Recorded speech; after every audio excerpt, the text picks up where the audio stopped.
I'm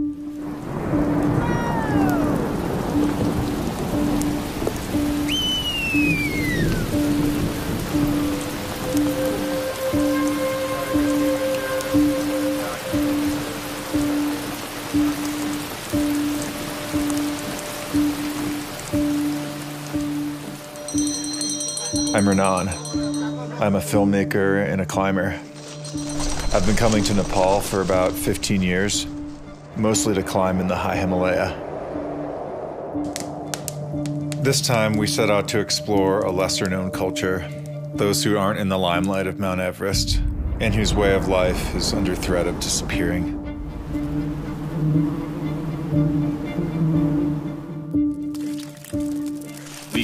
Mauli and I counted today 14 beehives, most of which are like 6 feet in diameter.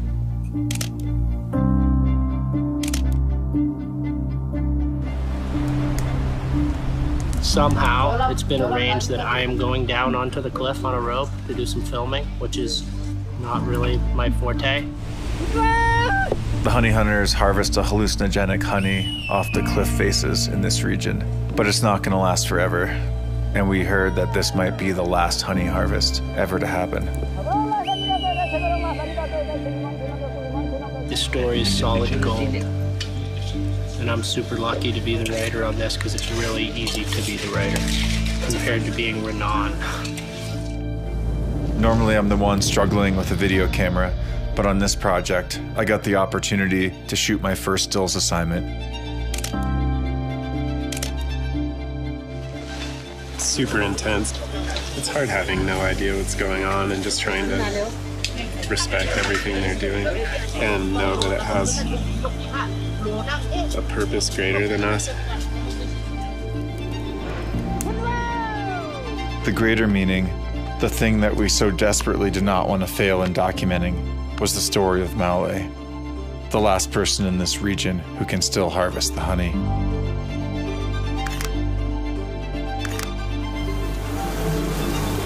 The problem was how we were going to get the shots we need without disrespecting the local culture, hurting ourselves, or even worse, harming Mauli. We usually don't just spin a globe and point our finger when finding new places to explore. Most often it comes from some kind of a personal connection, like our friend Ben Ayers had for this village. Cool, Diamante. Cool. Oh.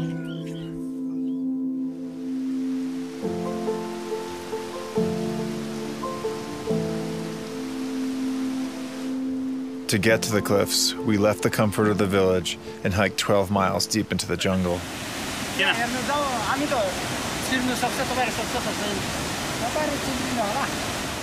They showed us what was going to hold our body weight and we could pull on in this steep jungle terrain.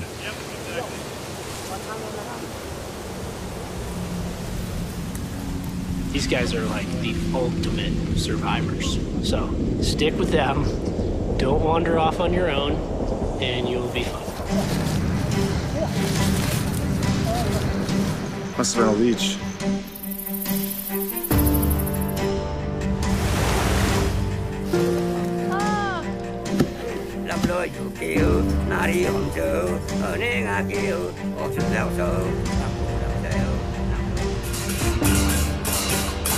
Around grape-sized hail balls.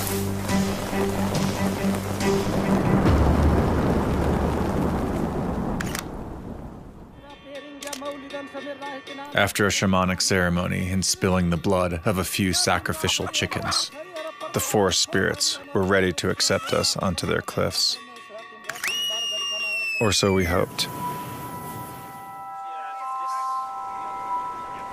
It's going to be like one of the most interesting days of all of our lives today. So I'm excited. I have to say I'm a little nervous.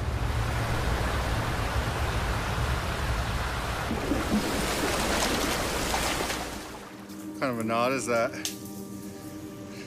No idea. We call ourselves professional climbers, but we couldn't even follow them up the steep jungle cliffs. So they put our ropes up for us, tied by mysterious knots, onto tiny shrubs and tree roots. Yeah, there's a little twinge of nervousness inside of me. I've never done anything like this before.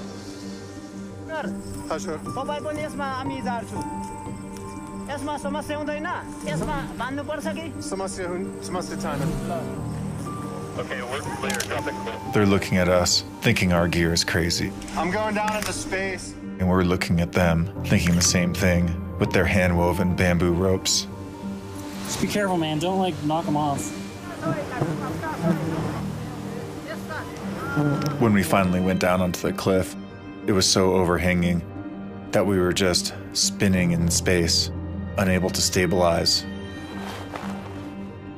It was impossible to get a shot. We were only facing the action for 10 seconds out of each 1-minute rotation. Eventually, we figured out that hanging 2 people in space was the way to go, using 1 person as ballast to kick off of. This is the most out of control yet. I'm getting stuck through the sea. I just got stung in the cheek, right through the hood. We found out that these Himalayan honeybees, the largest in the world, could sting through our American bee suits.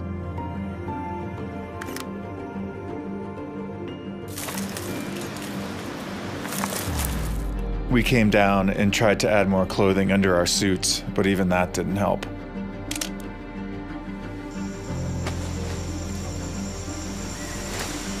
I think I tore something on my groin.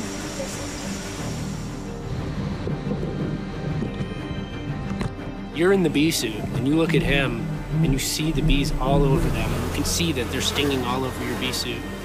And you think, they're eating the guy alive.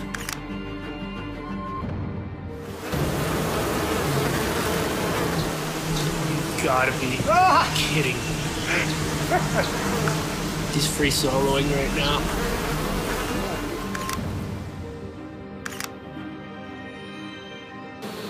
Despite all the challenges we faced, we still had all of our ultra-modern equipment. Mauli Dhan didn't have any of that. He believed in the protection of something I'll never understand.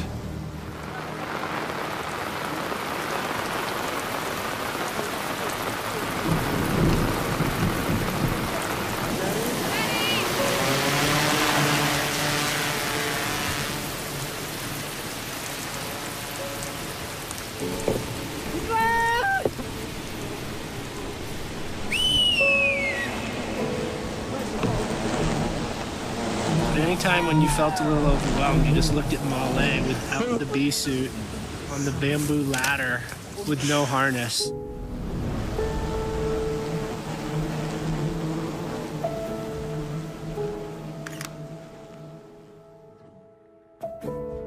The bounty from the harvest is used for its medicinal properties and to sell to support the community.